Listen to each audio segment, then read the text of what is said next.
Pak,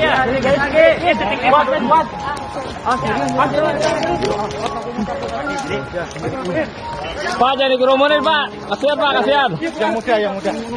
Yang muda. Oh, kamu yang muda.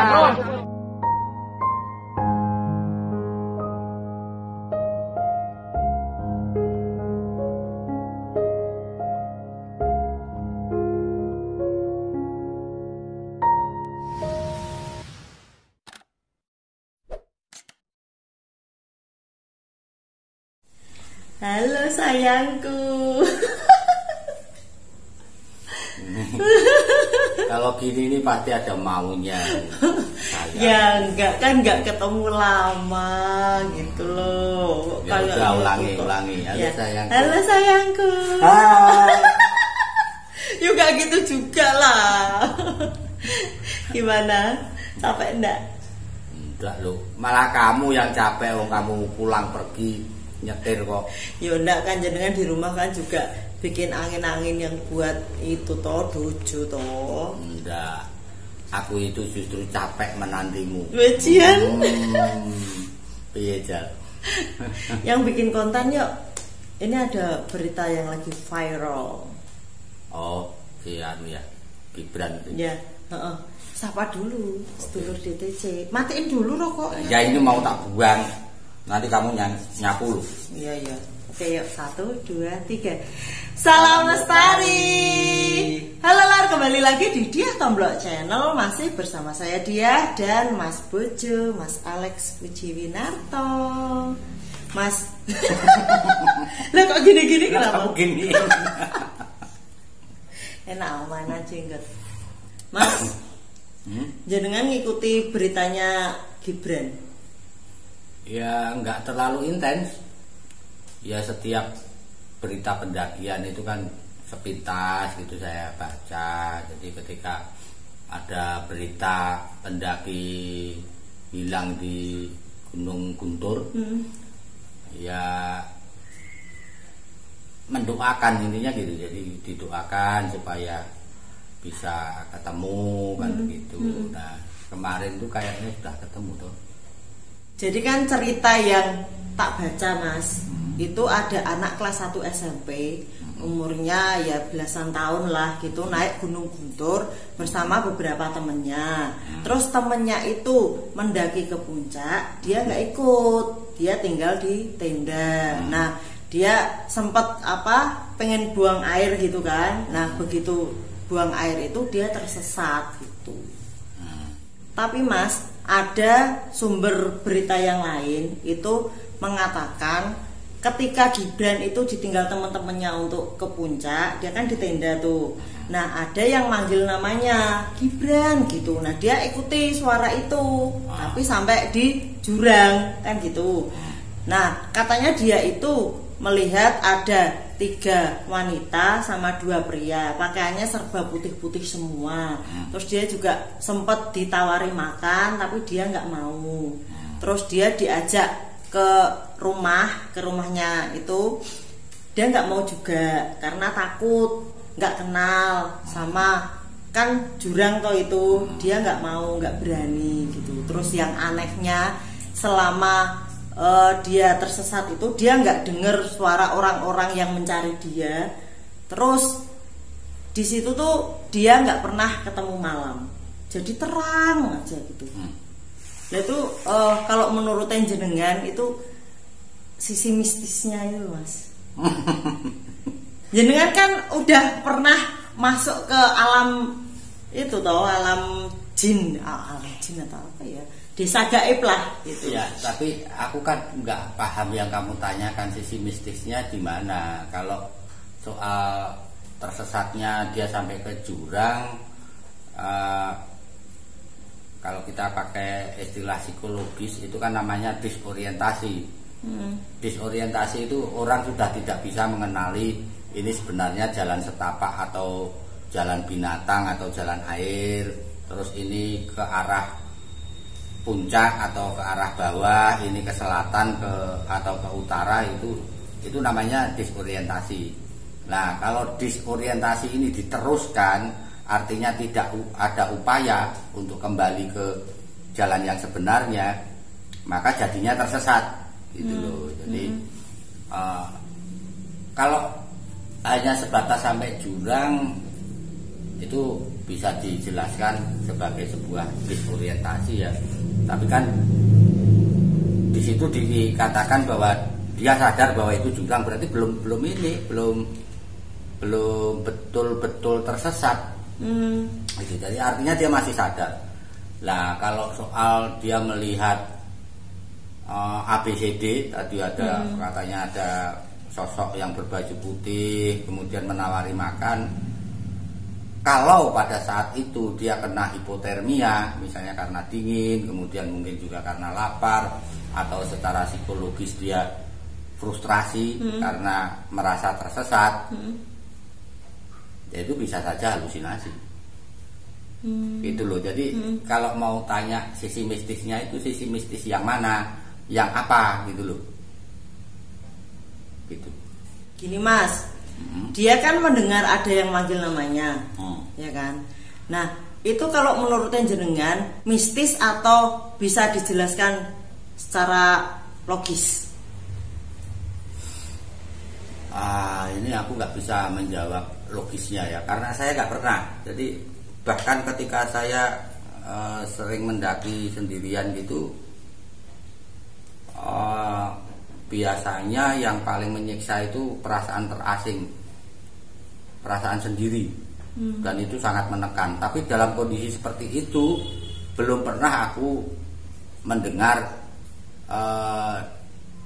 misalnya dipanggil Lek, Alek, itu nggak pernah gitu. Tetapi kalau sisi mistis malah pernah. Jadi aku pernah di Sungai Kaligarang Semarang itu dipanggil-panggil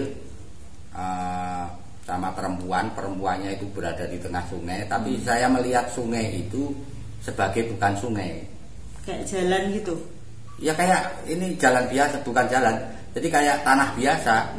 Tapi aku masih ingat bahwa aku itu tadi berada di pinggir sungai, sehingga panggilan itu tetap tercegah gitu loh, tercegah sama ingatanku, paham?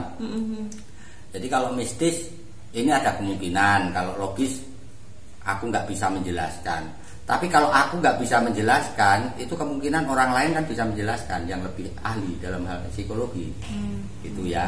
Jadi kalau sisi mistis, berdasarkan pengalamanku, memang bisa. Jin memanggil itu bisa, sebatas memanggil supaya dia mengikuti atau dia melakukan sesuatu yang pada akhirnya misalnya menjadi celaka, terperosok ke jurang atau masuk ke sungai gitu. Itu bisa. Berarti Gibran ini termasuk luar biasa ya. Dia bisa sampai pas dipanggil itu berhenti di pinggir jurang loh, nggak terus loh. Saya melihatnya begitu. Jadi si Gibran ini dari keseluruhan cerita itu saya simpulkan ini anak amazing. Jadi kepribadiannya memang cukup tangguh ini, si Gibran itu. Hampir mirip-mirip jenengan ya? Oh, dia lebih hebat karena dia masih SMP gitu. Ketika aku mengalami kecelakaan di gunung itu kan aku sudah mahasiswa, penalaranku kan sudah jauh lebih bagus. Saya juga karena dulu kuliah di IKIP, kan mendapatkan juga meskipun hanya sedikit ya, tapi psikologi kan dapat juga, gitu. Ya walaupun kasusnya itu tidak sama, tetapi aku melihat alasannya itu kan dia takut nggak kenal, dia takut karena rumahnya itu jurang. Berarti kan dia masih sadar toh? Iya, dan dia punya pemikiran yang logis gitu loh. Jadi logikanya masih kuat. Nah ini salah satu yang membuat dia bisa lepas dari itu. Mas, terus ini aku mau nanya, Gibran itu kan dipanggil-panggil sosok yang 3 perempuan 2 laki-laki itu toh, yang pakai baju putih-putih. Itu kan nawari makan, ditawari ke rumahnya. Itu kan berarti baik kan, asumsiku loh ya. Berarti kan ini termasuk jin baik kan gitu. Nek menurutnya jenengan gimana Mas? Gini, kalau pas rumah banyak tikus itu kamu kasih racun tikus kan, itu kan biasanya dicampur pada makanan. Iya. Nah tikus makan karena mereka berasumsi bahwa itu makanan. Berarti mereka juga berasumsi kamu baik. Nah sebenarnya kamu baik nggak bagi mereka? Ya enggak. Nah iya, apalagi ini sama jin, mereka itu manipulatif. Jangan pernah menafsirkan kalau mereka tersenyum, nawari makan, nawari mampir ke rumah itu baik. Belum tentu gitu loh. Apalagi kalau makanan terus dimakan gitu. Waduh, setahu saya itu akan setidaknya mempersulit kita untuk balik. Itu. Kemudian soal pakaian. Lah jin itu mau suruh pakai baju putih, kuning, hitam, terus tutul-tutul, mau lorek-lorek, bisa aja. Bisa aja. Mungkin mereka ingin mengesankan bahwa mereka pakai pakaian putih biar ditafsirkan baik, bisa aja. Kuntilanak itu bajunya juga putih. Gitu loh. Jadi kalau sama jin itu jangan gampang terpengaruh. Mereka sangat manipulatif. Itu yang saya tahu. Tapi ada semacam pengetahuan dasar tentang tempat yang dihuni oleh jin itu juga bisa mencerminkan mereka ini golongan yang baik atau bukan. Gitu. Itu gimana Mas? Untuk no. Aku malah merasa kayak diinterogasi ini jadi ya. Bukan soal rokok ini toh, itu aku baca komen-komennya di RJL 5 ada yang kurang gitu di RJL 5. Oh iya. Lawang itu. Pak Alek gak ngerokok. Lah itu aku tanya sama si Bang Fajar. Mas Fajar. Boleh nggak merokok? Wah sementara ini jangan dulu. Sementara apa? Berjam-jam ini. Tenang kok. Sampai Mas Fajar itu ngantuk berjam-jam. Itu dikat terus loh itu. Dikat karena untuk setiap tema yang berat, aku harus merokok. Iya. Jadi itu jadi lama antara lain karena harus memberi waktu merokok bagi saya. Nah kembali ke tempat yang dihuni jin ya. Kebanyakan, mungkin bukan semuanya, tapi rata-rata jin yang tinggalnya di puncak gunung, kemudian di sabana, kebanyakan ya, kebanyakan itu baik. Stratanya tinggi gitu ya? Bukan, baik dan beragama. Oh gitu. Sebagian beragama Islam, ada juga yang beragama di luar Islam. Misalnya ada yang Hindu, ada yang Buddha. Jin itu beragama juga ya? Beragama jin itu, ada yang beragama. Sedangkan jin-jin yang berada di bawahnya palung laut, terus jurang, termasuk jurang itu adalah air terjun yang dalam dan tinggi dan sempit, gitu, dan sempit sehingga kalau dari atas ya tetap aja ini kelihatan kayak palung, tapi di daratan. Tahu palung tuh? Palung itu jurang sempit. Nah biasanya terdapat di dasar laut. Nah biasanya yang tinggal di situ itu jin-jin yang belum beragama, gitu. Nah itu tinggal di jurangnya, itu jurang yang sudah sering dijamah manusia atau jurang yang masih liar, gitu. Paham maksudnya? Jadi untuk menentukan si lima sosok berpakaian putih ini jahat atau tidak sebenarnya bisa ditentukan juga oleh medannya. Berarti ya termasuk yang belum beragama kalau iya, tapi setahu saya kalau itu jin beragama enggak bakal itu menawari makan, karena makanan mereka itu beda gitu loh. Berarti kalau menawari makan itu kan pengennya si jin itu kalau makan kan nggak bisa balik gitu iya, kan. Iya. Terus kalau misalnya gini Mas, kalau misalnya nggak bisa balik gitu, dia kan masih anak-anak ya. Terus di alam situ tuh mau diapain gitu loh? Loh, di sana juga banyak anak-anak. Kan bisa dijadikan kawan bermain, bisa dijadikan pesuruh, kan bisa disuruh-suruh itu. Gitu. Tapi agaknya si Gibran ini punya kepribadian kuat, hebat. Ya, Gibran luar biasa. Hmm. Di usianya yang segitu ya. Oke, sekarang kita tinggalkan sisi mistisnya jenengan itu loh. Nek diajak ngomong soal mistis itu angele pol. Ya enggak lah, kan gini. Ini kan ketika aku mengalami satu peristiwa saja, saya kan harus menafsirkannya sebagai dari berbagai sisi. Apalagi ini peristiwa dialami orang, gitu loh. Kita tidak bisa beropini, itu enggak fair namanya. Oke. Iya, tapi bagus itu kalau kita berganti topik, itu saya suka. Oke. Gini. Menurut jenengan itu apa aja sih yang membuat orang itu bisa tersesat di hutan? Nah, itu aku pengen tahu. Kenapa aku bisa tersesat di hatimu? Soalnya hatiku itu kayak labirin, Mas. Kenapa orang bisa tersesat di hutan atau di gunung? Ya ada beberapa faktor ya, supaya tidak menjadi semacam perkuliahan, ya kita bikin simpel aja. Ya kita bagi menjadi faktor psikologis sama faktor katakanlah aja faktor teknis ya, faktor teknis. Faktor psikologisnya itu biasanya ego.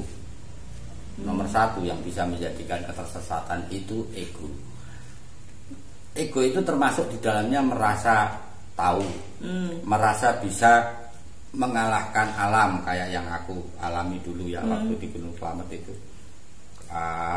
Kami merasa bisa menaklukkan bentangan hutan Gunung Slamet yang entah berapa kilo, lengkap dengan jurang, air terjun, dan hutan terawannya itu kan satu kesombongan, itu ego. Nah di sini yang harus dilakukan ya orang harus secara tepat dan proporsional itu mampu menakar kemampuannya, termasuk kemampuannya ini adalah kemampuan fisik maupun mental, juga teknis, kemampuan teknis. Jadi misalnya nanti ketemu jurang, dia bisa nggak nurunin, terus peralatannya memadai nggak, nah gitu ya. Jadi dia harus bisa menilai diri sendiri. Nah kalau ternyata kesimpulannya tidak siap, ya jangan dilakukan, jangan diteruskan disorientasinya tadi. Jadi ketersesatan itu kan biasanya diawali dengan kebingungan. Ini aku sebenarnya di mana? Ini namanya disorientasi. Nah kalau diteruskan ya berarti tersesat, gitu. Ya balik lagi harusnya. Jadi lebih mudah. Ini karena apa? Karena saya tersesat itu kan sering sekali tuh. Yang terkenal tok itu Gunung Slamet. Tapi kalau dijumlah dari sekarang ini berarti aku berapa kali pendakian? 308 pendakian itu ya kira-kira setengahnya lah itu bikin rute sendiri lah. Bikin rute sendiri itu kan sama dengan tersesat. Jadi yang paling mudah dilakukan ya kembali dulu sampai ke titik tidak tersesat. Nah nanti dicari jalannya. Nah cara mencari jalan itu kan sebenarnya faktor pengetahuan. Jadi kita hanya harus mengamati tanaman di sekitar kita itu yang kita lewati itu tanamannya yang patah, itu patahnya beraturan atau tidak. Kan beda. Patah karena ditebas itu berarti dia miring dan halus. Tetapi kalau ini potongan itu tidak halus, berarti ada kemungkinan dia dimakan binatang. Misalnya babi hutan itu kan suka makan ranting-ranting yang muda, itu kan suka. Kemudian bisa juga karena kena air. Nah, salah satu yang susah itu kalau dulu itu ketika kita mengalami disorientasi dan menganggap aliran air, bekas aliran air karena hujan itu sebagai jalan. Nah, sebenarnya bisa dilihat dari bentuk patahannya tanaman itu. Gitu. Kalau terserabut sampai ke akarnya itu ada dua kemungkinan. Kalau ini banyak dan berurutan lurus itu ya, ini semua begitu, ini berarti bekas air. Gitu. Tapi kalau di beberapa tempat ada yang tergali, itu berarti babi hutan. Gitu. Nah, itu bisa dibedakan dan cukup mudah. Jadi kalau dia kembali ke titik awal itu kemudian bisa menemukan bekas ditebas, ini berarti itu sudah dilewati orang. Nah, usia tebasan itu kan bisa dilihat dari kekeringannya. Jadi ini ditebas ya. Set, kalau ini sudah mengering, ini berarti lama. Tapi kalau ini masih hijau, berarti ini relatif baru lah. Ya, itu berarti faktor ego ya Mas ya.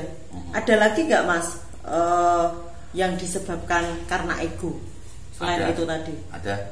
Apa?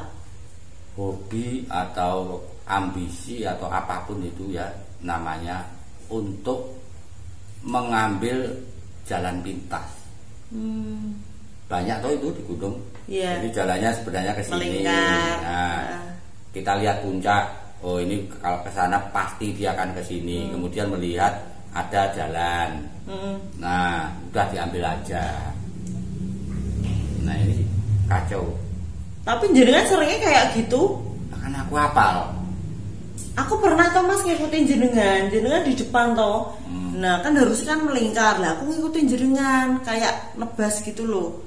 Memotong gitu kan. Lah kok sampai sini jenengan tak panggil-panggil udah nggak ada. Kok jalannya jadi kayak gini, aku takut aku balik lagi. Balik lagi. Kemana itu? Kemana ya? Aku sama Dian kayaknya kok. Di mana itu ya? Nggak sama Dian deh. Aku sama siapa? Aku suka ngambil Sebentar, begitu sebentar. itu, terutama kan di Lawu. Aku hafal soalnya Lawu. Kayaknya ini, kayaknya di Mongkrang deh. Oh, di Mongkrang itu kasusnya begini. Turun, kemudian turunnya itu kena jalan setapak. Jalan setapak. Nah, ini kan jalan sepeda motor. Jalan sepeda motor orang ke kebun. Kalau kamu ngambilnya dari puncak itu ke kiri, jalan setapak itu justru menuju kebun. Itu aku menunggu kok itu di bawah, aku teriakin. Iya, makanya kan aku kesini loh, kok jalannya kayak gini. Nggak jadi aku balik lagi daripada. Nah, itu sebenarnya off the record loh. Artinya harusnya nggak disampaikan di sini. Jadi ketahuan. Jadi kadang-kadang karena kita udah hafal, kita lakukan potong kompas. Nah, kalau ini rombongan, ini berbahaya. Kalau ada yang tertinggal, ya risikonya seperti itu. Tapi waktu itu aku tahu bahwa dia tidak mungkin tersesat. Soalnya balik lagi. Bukan begitu, karena kamu juga sudah tersesat di hatiku. Masa mau tersesat di jalan? Enggak mungkin lah. Ini kenapa sih dari tadi kok ngomongnya kayak gitu? Kangen ya? Enggak. Halo. Itu ya, jadi kebiasaan atau hobi potong kompas, apalagi sambil meninggalkan teman, itu sangat berpotensi menjadi sebuah ketersesatan. Tidak mengenali gunungnya mungkin juga bisa ya Mas ya?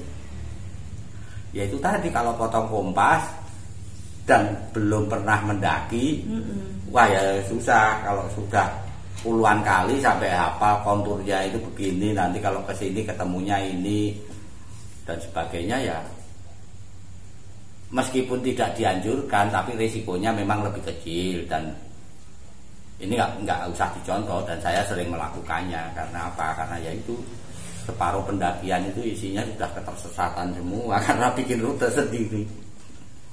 Aku aja yang udah beberapa kali mendaki aja masih bingung, apalagi kalau misalnya anak-anak kecil yang naik itu. Terus apa lagi, Mas?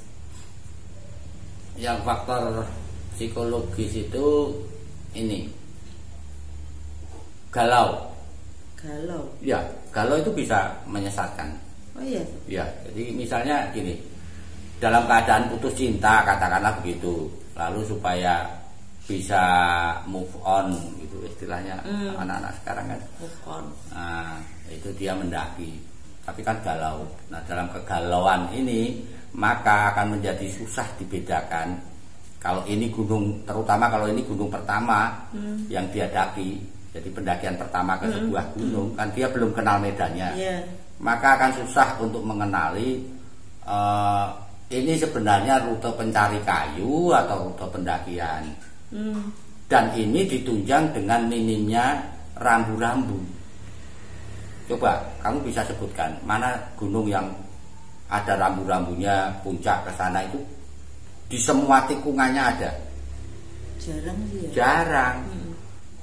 Menurutmu peluang terjadinya ketersesatan itu ketika kita mulai mendaki gunung dari base camp, paling banyak tersesat itu di mana menurutmu? Kalau udah masuk hutan. Nah, aku udah. Lah kok bisa? Di ladang penduduk. Sebelum masuk hutan itu kalau kita melewati ladang penduduk itu pasti banyak percabangan. Nah, itu kan nggak lucu kalau kita mau mendaki gunung malah tersesatnya di ladang-ladang gitu kan. Nggak lucu. Nah, ini yang saya maksud dengan perlunya rambu itu kan begitu ya. Nanti ketemunya rambu begitu mulai masuk hutan, itu pun tidak di semua tikungan ada. Iya. Nah, kalau tersesat di ladang masuk ke hutan yang salah kan gitu.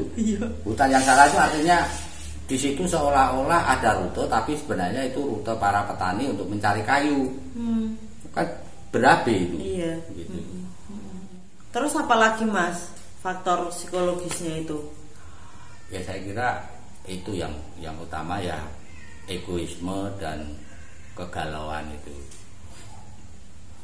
Nah, kalau faktor di luar psikologis ya yang termasuk ya kalau istilah saya faktor teknis lah. Itu yang terutama itu misalnya mendaki malam hari. Kalau zaman saya dulu tahun antara 80 sampai 90-an itu ya, memang orang cenderung mendaki di malam hari karena pertimbangannya adalah pada zaman dulu itu kita beranggapan kalau mendaki sampai puncak terus kita bisa dapat sunrise, nah itu berarti kita betul-betul sudah menaklukkan, sudah berhasil. Tapi kalau nggak dapat sunrise ya berarti kurang sempurna gitu. Nah, kalau tidak sampai puncak berarti tidak dihitung mendaki. Jadi kalau hanya sampai hutan terus karena satu sebab turun ya berarti kita belum mendaki. Gitu. Nah, kalau zaman sekarang saya kira mendaki malam hari ini sudah tidak menguntungkan, terlalu banyak ruginya. Karena apa? Karena orientasi jalan terhadap jalan atau rute itu menjadi lebih samar gitu. Di malam hari itu lebih sulit lagi membedakan di percabangan itu ya, antara ini jalan pendakian atau ini jalan menuju sumber air atau ini jalan untuk orang-orang mencari kayu, itu lebih susah lagi.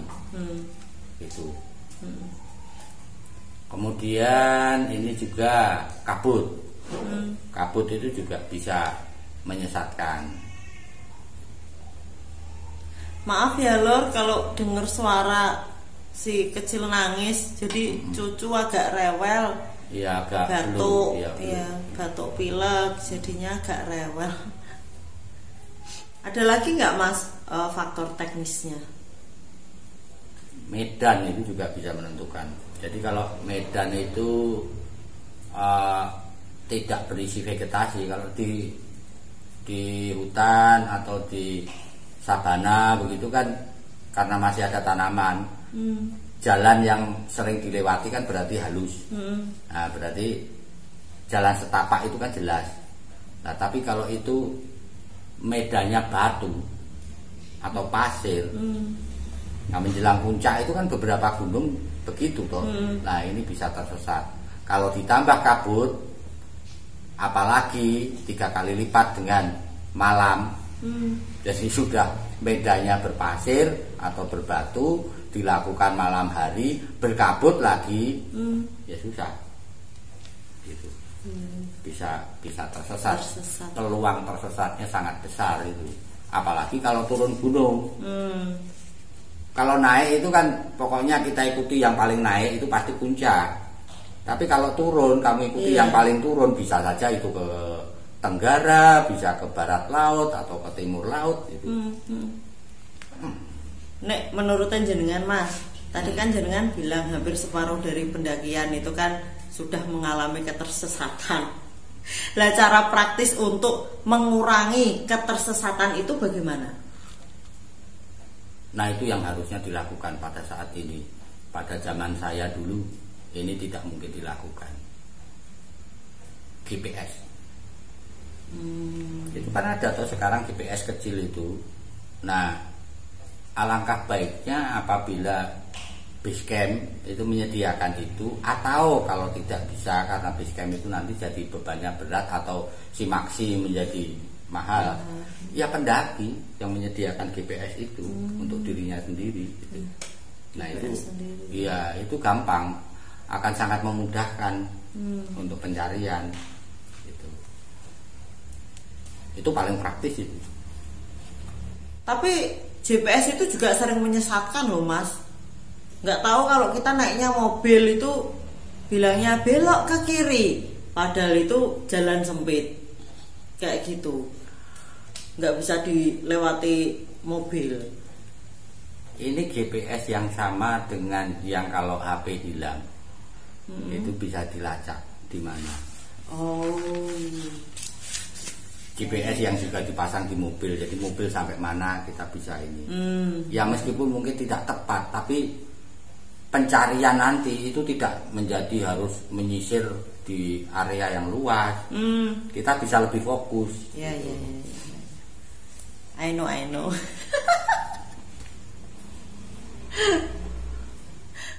Balik lagi ke si Gibran itu ya Mas ya. Ini kan anak belasan tahun. Nah, padahal kan kita sering mendaki itu juga kita menjumpai anak yang usianya jauh lebih muda. Iya. Malah tergolong masih anak-anak kecil ya. Wong kita juga mengajak Akio dan Aiko. Waktu itu Akio belum ada 4 tahun dan Aiko belum ada 4 bulan kan. Pertama kali kita ajak mendaki. Lah kalau menurut jenengan, perlu ndak ada pembatasan pendaki usia minimum gitu Mas? Ini beda ya. Kalau kita menjumpai anak-anak itu yang SD biasanya ya, itu kan pasti ada orang tuanya. Apalagi yang balita itu pasti digendong kan gitu. Jadi itu menurutku aman-aman saja, kecuali medannya. Jadi kalau anak ini paru-parunya belum kuat ya jangan diajak ke volcano, jangan diajak ke gunung berapi yang sering mengeluarkan uap belerang, karena ini akan merugikan bagi paru-parunya. Atau ke gunung yang treknya itu sangat berbahaya. Ada beberapa gunung itu yang treknya cukup berbahaya, yang apabila kena angin padahal kiri kanan jurang itu kan bisa fatal. Nah, seperti itu. Atau misalnya dibawa ke situ harus pakai pengamanan yang kuat. Jadi misalnya dikasih tali. Nah, tali pengaman kayak waktu kita ke Kelut bawa si Akio terus ke napas angin yang pertama itu kan kita ikat dia. Jadi ada pengamanan. Nah, ini yang anak-anak SMP ini beberapa gunung sebenarnya sudah ya menerapkan seperti itu. Seperti misalnya Di Semeru itu usia minimalnya 10 tahun. Di Gunung Welirang juga begitu, usia minimal juga 10 tahun. Di Lawu itu kalau nggak salah malah 17 tahun ya. 17 apa berapa itu? Tapi lebih dari lebih dari 10 tahun itu jelas. Iya. Jadi harus sudah dewasa karena mungkin ada faktor-faktor mistis, faktor-faktor yang dianggap sakral lah atau gimana ya. Jadi ada risiko ketika itu didaki anak yang penalarannya belum benar-benar matang. Kalau anak yang usia 17 tahun kan dianggap sudah matang. Nah, makanya kalau di Lawu itu kan anak yang belum mencapai usia minimal ini harus didampingi orang tua atau porter. Nah, gitu. Jadi tujuannya sebenarnya itu. Cuman memang belum semua gunung menerapkan. Jadi kalau itu bisa diterapkan sebenarnya bagus. Lebih safety lah. Ya, lebih aman. Jadi untuk Gunung A itu minimal umurnya berapa? Saya kira bisa lebih aman. Terus ini yang paling terakhir, Mas. Tadi terakhir, sekarang ada yang paling terakhir, nanti super paling terakhir. Nggak, wes, ini yang paling terakhir. Kalau Gunung Guntur sendiri, kalau menurut jenengan itu gimana? Lah aku bisa komen gimana, wong aku belum pernah mendaki ke situ. Aku tuh belum pernah ke Gunung Guntur, sekalipun beberapa waktu yang lalu itu ada teman mengajak saya untuk mendaki Gunung Guntur dan aku minta informasi Gunung Guntur itu kayak apa gitu ya. Jadi misalnya Gunung Guntur yang menurut cerita dia itu gunung itu kan biasanya dingin. Nah ini Gunung Guntur ini udaranya dingin tapi tanahnya hangat. Jadi perlu pakaian yang berbeda, jenis pakaian yang berbeda gitu karena kita kalau berbaring itu di punggung itu terasa hangat. Gitu. Tinggiannya berapa tuh? 2000 berapa gitu. Di Garut ya? Iya. Itu ya, jadi kalau tentang Gunung Guntur itu saya nggak bisa jawab karena saya belum pernah ke sana. Belum pernah ke sana. Lah apa diagendakan? Masih banyak gunung yang lain yang kamu belum sampai itu. Jawa Barat tuh baru Ciremeto aku. Udah? Lah terserah kamu. Udah ya. Biar jenengan bisa istirahat. Oke. Ya itu tadi Lur, sedikit pembahasan dan mengorek pengetahuan Mas Alek. Sebenarnya bukan pembahasan ini ya, anggap aja ngobrol ngalor ngidul lah, ngobrol ngalor ngidul. Cuman barangkali bisa diambil manfaatnya. Ya. Itu tadi, terima kasih sudah menyaksikan video dari Diah Tomblok Channel. Ayo. Eksek tanganku. Salam lestari. Tanganku gini loh.